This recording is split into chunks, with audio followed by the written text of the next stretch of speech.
Wesh les potes, c'est JD Manga. Aujourd'hui les amis, nouvelle vidéo sur la chaîne. On va parler Yu-Gi-Oh! Master Duel les potos. Oui.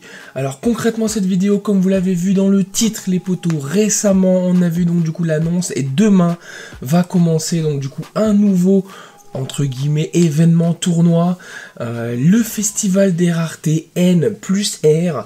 Donc concrètement vous avez le droit seulement d'utiliser des cartes normales et des cartes rares, donc voilà, donc en gros common et rare. Au niveau de cet événement, il y a beaucoup de choses à gagner les potos.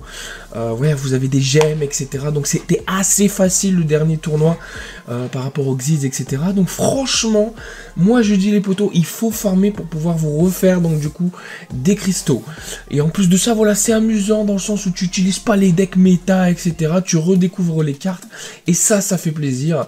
D'ailleurs les amis, je vous invite à aller voir donc les vidéos de mon poteau Zulu par exemple qui voilà, fait des vidéos sur quelles cartes à crafter en NR, etc. global. Et franchement sa vidéo aura servi puisque là on en aura besoin les amis. Donc aujourd'hui les amis, je vais donc vous présenter 3 decks qui pour moi, on va dire, sont les decks les plus adaptés donc du coup à cet événement, ceux qui vont être un peu plus, on va dire, puissants, pourquoi pas. Donc il y aura un deck vraiment très facile, basique à jouer, un deck un peu plus compliqué mais un peu dans le même concept, et un troisième deck beaucoup plus technique et je pense qu'il sera donc du coup, je pense, le deck à jouer vraiment pour gagner si vraiment vous avez des techniques, etc. On va tout de suite aller dans le deck les amis. Le premier deck qu'on va présenter, c'est ce deck là, le deck gadget. Oui, le deck gadget les amis, qui est très fort, très stable également, puisque grâce à ce deck les amis, vous allez pouvoir, on va dire, spammer les Xyz. Voilà pourquoi on en a énormément, et en plus on a une petite touche à côté qui va permettre donc du coup même d'invoquer du Xyz 8 et voire plus, et donc ça c'est un petit package qui est intéressant les amis. Donc je vous montre ici, donc voilà, on a donc bien évidemment gadget vert, gadget rouge, gadget jaune qui sont un effet qui se lit bien, bien évidemment. Ensuite des gadgets argent, le gadget or. On a ensuite donc du coup par contre ici la petite perceuse ancrage. Donc au niveau de cette carte, voilà, c'est la petite subtilité dans le sens où vous allez pouvoir donc du coup invoquer spécialement un monstre, et en plus de ça les amis, vous allez pouvoir donc du coup passer vos monstres, on va dire level 8, et faire donc du coup les amis des Xyz level 8, et c'est le petit package. En plus de ça bien évidemment on a les monstres de level 8, on en a 2, c'est le même donc l'armosseur. Et voilà, grâce à cela, on va pouvoir invoquer pas mal de petits levels, des petits Xyz level 4. On a les petits Xyz, donc du coup, comme je vous l'ai dit, level 8, qui sont ici, tac. On a bien évidemment numéro 97, qui est très fort, puisque grâce à numéro 97, les amis, on va pouvoir faire numéro 92, et numéro 92, c'est quand même ultra fort. En plus de ça, les amis, ici, cette carte ne peut pas être ciblée. Donc, comme cette carte ne peut pas être ciblée, je pense que voilà, Draglubion c'est quand même une carte qui est très forte, et je pense que beaucoup de decks là vont la jouer, puisque dans les N et les R il n'y a pas énormément de cartes qui pourraient la gérer, et donc du coup il va falloir jouer des cartes les amis qui puissent la détruire sans la cibler. Donc voilà pourquoi les amis on joue bien évidemment les hommages torrentiels et les smashing ground, donc tout à fait dans le sens, voilà, c'est très important de pouvoir du coup jouer ces deux cartes. On a des sorties donc du coup grâce à ça pour Draglubion, et on va pouvoir s'en sortir. Donc voilà, comme je vous l'ai dit, tac, ça c'est faisable là-dessus. Pareil bien évidemment avec les numéros 84 qui va pouvoir donc du coup faire numéro 77 les amis. Donc voilà, c'est assez facile.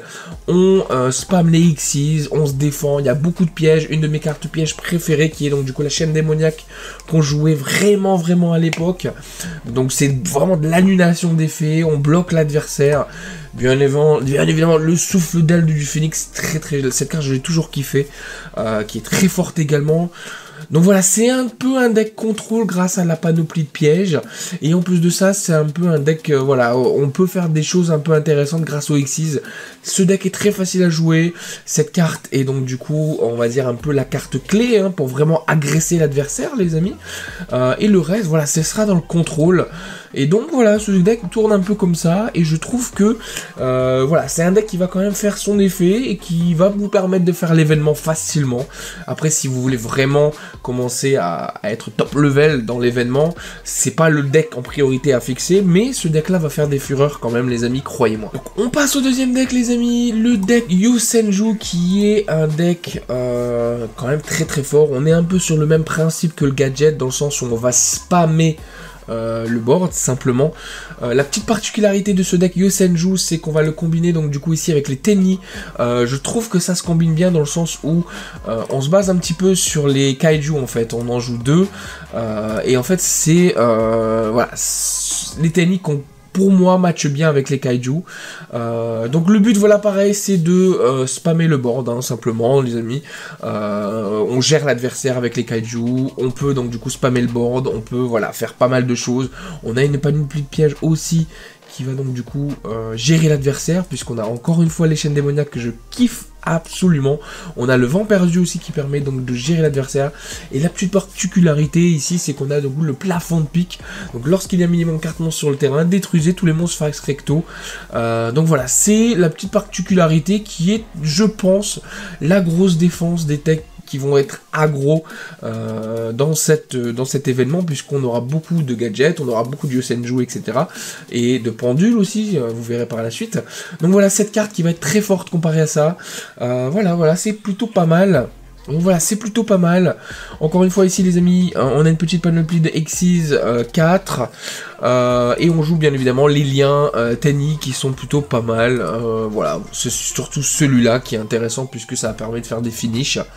En termes de magie, on va jouer Typhon, Book of Moon et bien sûr la magie de terrain et bien sûr le terrain d'entraînement, donc du coup Yosenju. Ici le package Tenni, on a donc du coup celui-là en x3, celui-là et celui-là les amis.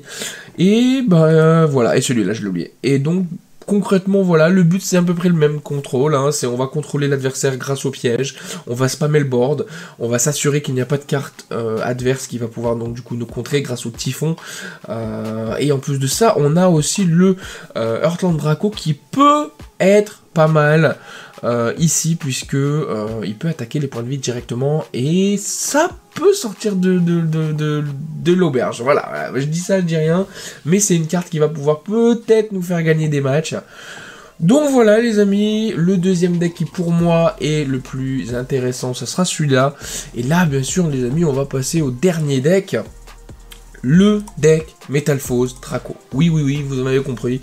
Donc du coup, ce deck-là est un deck qui est plus technique à jouer, puisqu'il faut comprendre la mécanisme Metalphose Draco, il faut comprendre comment jouer, il n'y a pas beaucoup de pièges, donc ça sera vraiment basé sur les monstres, sur les combos, etc.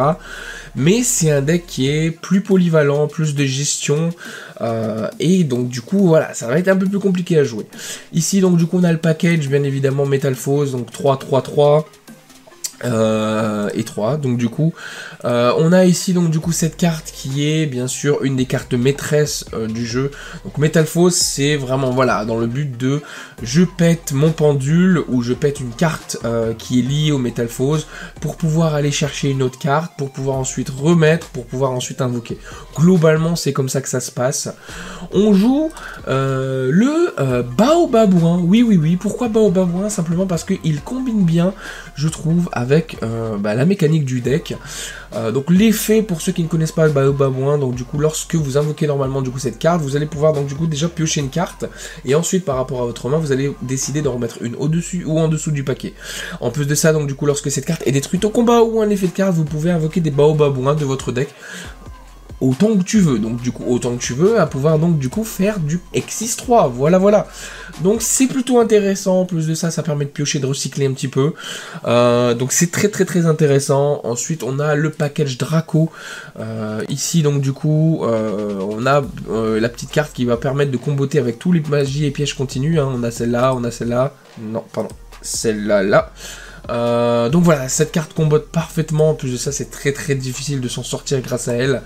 Et bien sûr, on a voilà hein, ce monstre là qui va pouvoir essayer de gérer avec ce petit côté là, le petit coquillon là, qui va quand même faire pas mal de grosses combos au niveau du deck.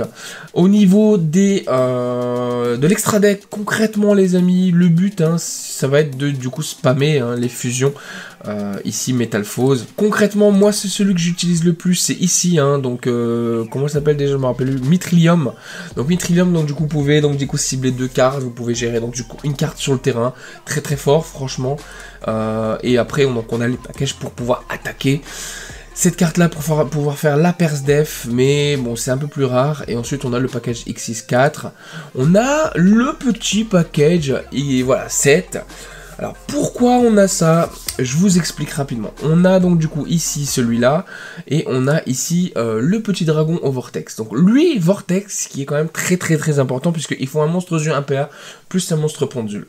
Le monstre aux yeux impair, donc ça va être lui, donc le dragon suprême aux yeux impairs. Comment vous allez le faire? Grâce au package bien évidemment. Vous allez donc du coup pouvoir utiliser ça pour pouvoir faire donc le dragon aux yeux impairs en X6.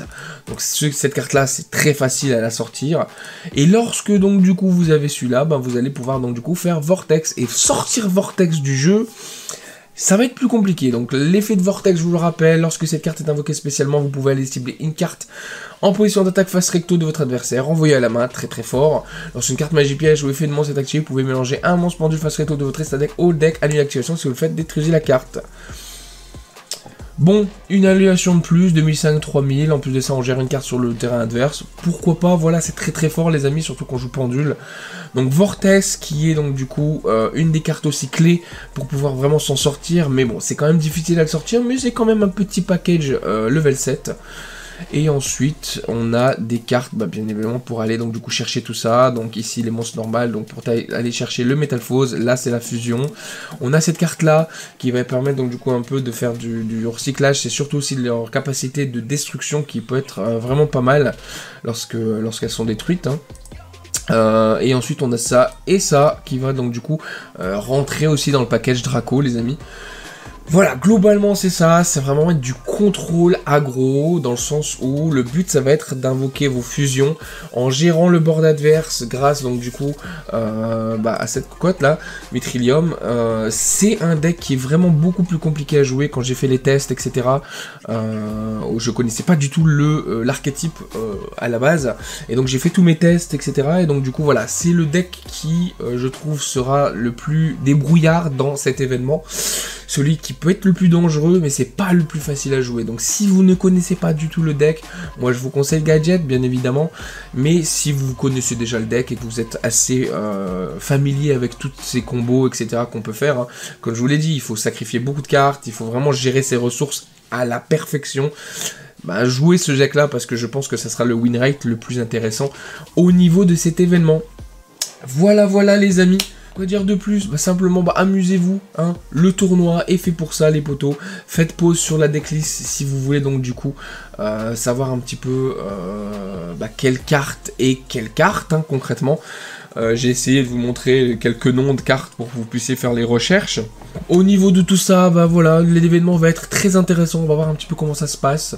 Moi je vous souhaite bonne chance, amusez-vous bien, essayez de découvrir des petits decks, etc. etc. Et donc bien sûr, si vous voulez gagner, suivez les decklists que je viens de vous montrer, puisque je pense que c'est ce qu'on va voir à 80% certainement de DK. Et puis voilà, moi je vous dis encore une fois, merci d'avoir regardé cette vidéo, j'espère qu'elle vous a plu, j'espère qu'elle vous aidera pour cet événement, j'essaierai de faire ça à chaque fois qu'il y a un nouvel event. Même si je sors pas énormément de vidéos, je suis là, je reste sur le jeu.